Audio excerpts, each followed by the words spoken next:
Hey everyone, welcome to my channel. So यार, जैसा कि आप लोगों को पता होगा कि आज से आप लोगों के CSAB काउंसलिंग के रजिस्ट्रेशंस स्टार्ट हो रहे हैं। सो आज की इस वीडियो में मैं आप लोगों से स्टूडेंट्स के जो सबसे कॉमन डाउट होता है आप लोगों का फ़ी रिफ़ंड से रिलेटेड, उस पर बात करने वाली हूँ। अगर आप लोग CSAB में रजिस्ट्रेशन कर रहे हैं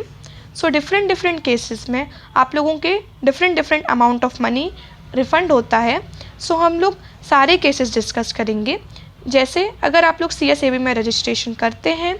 और अगर आप लोगों को कोई भी सीट अलॉट नहीं होती है, या फिर अगर आप लोगों को सीट अलॉट होती है लेकिन आप लोगों की डॉक्यूमेंट वेरिफिकेशन में कोई प्रॉब्लम होने की वजह से सीट कैंसिल हो जाती है, या फिर अगर आप लोगों को सीट अलॉट हो जाती है, आप लोग सीट एक्सेप्ट कर भी लेते हैं लेकिन आप लोग कॉलेज में रिपोर्ट नहीं करते हैं। सो ये जितने भी केसेस हैं हम लोग सारे केसेस डिस्कस करेंगे। ये वीडियो आप लोगों के लिए बहुत इम्पॉर्टेंट है क्योंकि आप लोगों को मैं आखिरी में ऐसे केसेस बताने वाली हूँ जिसमें आप लोगों के एक भी पैसे रिफ़ंड नहीं होते हैं। सो इसलिए आप लोग वीडियो को एंड तक ज़रूर से देखिएगा, ठीक है, ताकि आप लोगों के कोई भी लॉस नहीं हो। ओके, सो वीडियो को एंड तक ज़रूर से देखिएगा। अगर आप लोगों को वीडियो अच्छी लगे सो प्लीज़ वीडियो को लाइक कीजिएगा, शेयर कीजिएगा और चैनल को सब्सक्राइब कीजिएगा। ओके, सो चलिए फिर वीडियो स्टार्ट करते हैं। सो आप लोगों को CSAB में पार्टिसिपेशन फ़ीस कितनी है वो ऑलरेडी पता ही होगा। अगर आप लोगों को नहीं पता है सो उसकी मैंने ऑलरेडी वीडियो बना दी है। सो उसकी लिंक मैं आप लोगों को डिस्क्रिप्शन बॉक्स में दे दूँगी, आप लोग वहाँ से जाके चेक कर सकते हैं। ओके, इसके अलावा मैंने आप लोगों के लिए ट्यूशन फ़ी वेवर स्कीम जो होती है, आप लोगों की फ़ी रेमिशन जो होता है NITs और आप लोगों की IITs में, उससे रिलेटेड वीडियो भी बनाई है। सो उसकी भी लिंक मैं आप लोगों को डिस्क्रिप्शन बॉक्स में दे दूँगी, उससे आप लोगों को बहुत बेनिफिट मिलेगा। सो आप लोग वो वीडियो भी जाके चेक कर सकते हैं। ओके, सो चलिए फिर वीडियो स्टार्ट करते हैं। सो ठीक है, इसमें डिफरेंट केसेस हैं तो हम लोग एक एक करके सारे केसेस डिस्कस करते हैं। सो पहला केस आ जाता है कि जिन स्टूडेंट्स ने जोसा में पार्टिसिपेट किया था और उन लोगों को NIT प्लस सिस्टम में सीट मिली थी लेकिन उन लोगों ने अपनी सीट को विड्रॉ करा लिया, उनने अपनी सीट को वापस ले लिया, ठीक है, जो कि आप लोगों का 9 नवंबर से 13 नवंबर के बीच में हो रहा था। और अब वो लोग स्पेशल राउंड में भी पार्टिसिपेट नहीं करते हैं तो आप लोगों की जो सीट एक्सेप्टेंस फ़ी थी जो आप लोगों की जोसा में लगी थी वो आप लोगों की रिफ़ंड हो जाएगी 2000 रुपये कटने के बाद, ठीक है। सो पहले स्टूडेंट्स वो आ जाते हैं। उसके बाद आप लोगों के दूसरे स्टूडेंट्स वो आते हैं जो कि CSAB में पार्टिसिपेट कर रहे हैं, ठीक है, वो फ्रेश कैंडिडेट्स हैं। पहले मैं आप लोगों को फ्रेश कैंडिडेट्स क्या होता है वो बता देती हूँ। सो देखिए, अगर आप लोग ने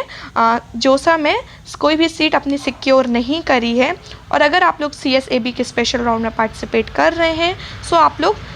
फ्रेश कैंडिडेट्स की कैटेगरी में आ जाते हैं, ठीक है। सो हम लोग फ्रेश कैंडिडेट्स के केसेस डिस्कस कर लेते हैं। सो देखिए, अगर आप लोग स्पेशल राउंड में पार्टिसिपेट कर रहे हैं, आप लोग फ्रेश कैंडिडेट हैं और अगर आप लोगों को कोई भी सीट अलॉट नहीं होती है CSAB काउंसलिंग में, सो जो आप लोगों की पार्टिसिपेशन फ़ीस है वो आप लोगों की रिफ़ंड हो जाएगी 2000 रुपये कटने के बाद। देखिए, आप लोगों की किसी भी केस में अगर आप लोगों को सीट नहीं मिलती है सो 2000 रुपये कटना आप लोगों का कंपल्सरी है क्योंकि 2000 रुपये आप लोगों की जो CSAB का प्रोसेसिंग फ़ीस होती है, ठीक है, ये आप लोगों की हर केसेस में 2000 रुपये तो कटते ही हैं। इसके अलावा फिर आप लोगों के डिफरेंट केसेस में थोड़े और अमाउंट ऑफ मनी कटता है, ठीक है। सो हम लोग सारे केसेस डिस्कस करेंगे। तो आई होप आप लोगों को सेकंड केस समझ में आ गया हो कि अगर आप लोगों ने कोई भी सीट जोसा में सिक्योर नहीं करी है और अगर आप लोग CSAB में पार्टिसिपेट कर रहे हैं और अगर आप लोगों को इसमें कोई भी सीट अलॉट नहीं होती है सो जो आप लोगों की पार्टिसिपेशन फ़ीस है वो आप लोगों को रिफ़ंड हो जाएगी 2000 रुपये कटने के बाद, ठीक है। फिर उसके बाद थर्ड केस आ जाता है कि अगर आप लोगों को कोई भी सीट अलॉट नहीं हुई है CSAB में स्पेशल राउंड 1 में, ठीक है, और अगर आप लोग स्पेशल राउंड 2 में पार्टिसिपेट नहीं करते हैं तो फिर आप लोगों को जो आपकी पार्टिसिपेशन फ़ीस है वो आप लोगों को रिफ़ंड हो जाएगी 2000 रुपये कटने के बाद। सो ये जो 3 केसेस मैंने आप लोगों को बताए इसमें आप लोगों को 2000 रुपये कटने के बाद बाकी के जो पार्टिसिपेशन फ़ीस है वो आप लोगों को रिफ़ंड हो जाती है, ठीक है। अब हम लोग वो केसेस डिस्कस करेंगे जिसमें आप लोगों को 6000 रुपये कटने के बाद बाकी की आप लोगों को जो पार्टिसिपेशन फ़ीस है वो आप लोगों की रिफ़ंड हो जाती है, ठीक है। सो उसके बाद अब नेक्स्ट कैंडिडेट्स वो आते हैं कि जिन लोगों को सीट अलॉट हो गई स्पेशल राउंड 1 में, अगर आप लोग फ्रेश कैंडिडेट्स हैं और अगर आप लोगों को स्पेशल राउंड 1 में सीट अलॉट होती है लेकिन आप लोग रिपोर्ट नहीं करते हैं, ठीक है, सो आप लोगों की जो पार्टिसिपेशन फ़ीस है और आप लोगों की जो सीट एक्सेप्टेंस फ़ीस है वो आप लोगों की रिफ़ंड हो जाएगी 6,000 रुपये कटने के बाद, ठीक है। सो अगर आप लोगों को स्पेशल राउंड 1 में अगर आप लोगों को सीट अलॉट हो जाती है, आप लोग फ्रेश कैंडिडेट्स हैं और अगर आप लोग कॉलेज में रिपोर्ट नहीं करते हैं, सो आप लोगों की जो पार्टिसिपेशन फ़ीस है और आप लोगों की जो सीट एक्सेप्टेंस फ़ीस है वो आप लोगों की 6,000 रुपये कटने के बाद बाकी के पैसे आप लोगों को रिफ़ंड हो जाएंगे, ठीक है। फिर उसके बाद नेक्स्ट कैंडिडेट्स आ जाते हैं जिनको स्पेशल राउंड 1 में सीट मिल जाती है या फिर उन लोगों ने अपना वो कैंडिडेट्स जिन लोगों ने अपनी जोसा वाली सीट को सिक्योर करके रखा है, ठीक है, और उसके बाद वो कैंडिडेट्स अगर surrender and participate in special round 2 का ऑप्शन जो है वो चूज़ करते हैं, ठीक है, और फिर उसके बाद अगर आप लोगों को स्पेशल राउंड 2 में कोई भी सीट अलॉट नहीं होती है तो आप लोगों की जो पार्टिसिपेशन फ़ीस है और सीट एक्सेप्टेंस फ़ीस है वो आप लोगों की 6,000 रुपये कटने के बाद बाकी के पैसे रिफ़ंड हो जाएंगे, ठीक है। सो इसमें आप लोगों के दो कैंडिडेट्स आ गए, एक वो जिनको स्पेशल राउंड 1 में सीट मिल गई और दूसरे वो जिन्होंने अपनी जोसा वाली सीट को बचा के रखा है, ठीक है, और फिर उसके बाद उन लोगों ने कौन सा ऑप्शन चूज़ कर लिया, surrender and participate in special round 2, ठीक है, और फिर उसके बाद उनको स्पेशल राउंड 2 में कोई भी सीट अलॉट नहीं हुई, ठीक है, तो फिर आप लोगों को 6,000 रुपये कटने के बाद आपकी जो पार्टिसिपेशन फ़ीस है और आप लोगों की सीट एक्सेप्टेंस फ़ीस है वो आप लोगों को रिफ़ंड हो जाएगी, ठीक है। फिर उसके बाद अब नेक्स्ट कैंडिडेट्स वो आ जाते हैं कि जिनको स्पेशल राउंड 1 में सीट मिल गई या फिर उन लोगों ने अपनी जोसा वाली सीट को बचा के रखा है, ठीक है, और उसके बाद वो लोग ऑप्शन चूज़ करते हैं surrender and not participating in special round 2, ठीक है। सो जो उनकी जो पार्टिसिपेशन फ़ीस है और सीट एक्सेप्टेंस फ़ीस है वो आप लोगों की 6,000 रुपये कटने के बाद बाकी की रिफ़ंड हो जाएगी, ठीक है। सो इसका मतलब ये है कि अगर आप लोगों को स्पेशल राउंड 1 में सीट अलॉट हो जाती है या फिर अगर आप लोगों ने अपनी जोसा वाली सीट को बचा के रखा है, दोनों ही केसेस में अगर आप लोग अपना surrender and participate in special round 2 choose करते हैं या surrender and not participate in special round 2 choose करते हैं, दोनों में से कोई भी ऑप्शन चूज़ करेंगे, सो आप लोगों को 6,000 रुपये कट के बाकी के पैसे मिल जाएंगे, ठीक है। लेकिन जो आप लोगों का surrender and participate special round 2 है, अगर उसमें आप लोगों को सीट नहीं मिलती है तो आप लोगों के 6,000 रुपये रिफ़ंड होंगे। अगर आप लोगों को सीट मिल जाती है तो फिर आप लोगों का इसमें डिफरेंट केस आ जाता है, वो अभी मैं आप लोगों को आगे बताऊँगी, ठीक है।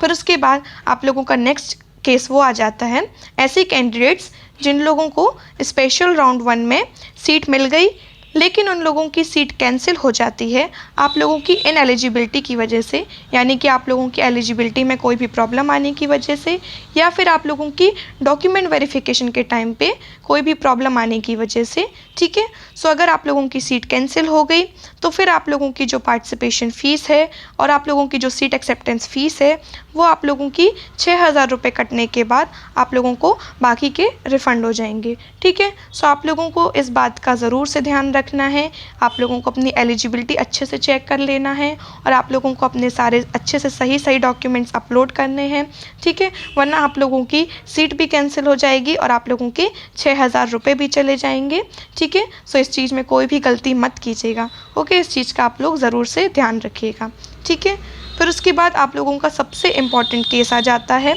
जिसमें आप लोगों को एक भी पैसे रिफ़ंड नहीं होंगे। इस केस को ध्यान से सुन लीजिएगा, इसमें कोई भी गलती मत कीजिएगा, ठीक है। ये केस आप लोगों का जब आप लोगों का CSAB स्पेशल राउंड 2 का रिज़ल्ट आ जाएगा उसके बाद का केस है, ठीक है। सो देखिए, अगर आप लोगों को स्पेशल राउंड 2 में फ्रेश सीट अलॉट होती है और अगर आप लोग अपना जो कॉलेज आप लोगों को मिला है अगर आप लोग उसमें रिपोर्ट नहीं करते हैं, ठीक है, या फिर अगर आप लोगों को स्पेशल राउंड 2 में सीट अलॉट नहीं होती है लेकिन अगर आप लोगों ने अपनी स्पेशल राउंड 1 में जो आप लोगों को सीट अलॉट हुई थी या फिर जो आप लोगों को जोसा वाली काउंसलिंग में सीट अलॉट हुई थी वो सीट अगर आप लोगों ने अपनी बचा के रखी है, ठीक है, और उसके बाद जो सीट आप लोगों ने बचा के रखी है आप लोग उस सीट में भी जाके रिपोर्ट नहीं करेंगे, ठीक है। सो इन दोनों भी केसेस में आप लोगों को जो आप लोगों की पार्टिसिपेशन फ़ीस है और आप लोगों की जो सीट एक्सेप्टेंस फ़ीस है वो आप लोगों की एक भी रिफ़ंड नहीं होगी। ठीक है, आप लोग यहाँ पे देख सकते हैं कि दोनों ही केसेस में आप लोगों को एक भी रुपये रिफ़ंड नहीं होंगे। ठीक है, जो फ़ीस आप लोगों ने पे करी थी वो फ़ीस आप लोगों की, जो कॉलेज आप लोगों को मिला था जिसमें आप लोगों ने जाके रिपोर्ट नहीं किया, उस कॉलेज में आप लोगों की वो फ़ीस चली जाएगी। ठीक है, जिसमें से 4,000 रुपये CSAB अपना प्रोसेसिंग चार्ज रख लेगा और बाकी की वो आप लोगों के कॉलेज में ट्रांसफ़र कर देगा। इसका मतलब ये है कि आप लोगों को सीट भी नहीं मिली और आप लोगों के पूरे पैसे भी चले गए। ठीक है, सो ये गलती बिल्कुल भी मत कीजिएगा अगर आप लोग स्पेशल राउंड 2 में पार्टिसिपेट कर रहे हैं। ठीक है, और अगर आप लोगों को सीट मिल जाती है तो फिर आप लोगों को कॉलेज में जाके रिपोर्ट करना ही करना है। ठीक है, नहीं तो आप लोगों के जो पैसे हैं वो पूरे डूब जाएंगे, आप लोगों को एक भी पैसा रिफ़ंड नहीं होगा। ठीक है, या फिर अगर आप लोगों को स्पेशल राउंड 2 में कोई भी सीट नहीं मिलती है, लेकिन इससे पहले अगर आप लोगों ने स्पेशल राउंड 1 में या फिर अगर आप लोगों ने जोसा में अपनी सीट को बचा के रखा है, ठीक है, और फिर आप लोग उस सीट में भी जाके रिपोर्ट नहीं करेंगे, सो आप लोगों के एक भी पैसे रिफ़ंड नहीं होंगे। इस बात का आप लोग स्पेशली ध्यान रखिएगा। इन लोगों ने ये चीज़ देखिए रेड से हाईलाइट करी है ताकि आप लोग ये गलती नहीं करें। ठीक है, फिर उसके बाद ऐसा ही एक और केस आ जाता है कि अगर आप लोगों को स्पेशल राउंड 2 में सीट अलॉट हो जाती है, लेकिन अगर आप लोगों की सीट कैंसिल हो गई इनएलिजिबिलिटी की वजह से या फिर आप लोगों के गलत डॉक्यूमेंट्स होने की वजह से, ठीक है, सो फिर इस केस में भी आप लोगों को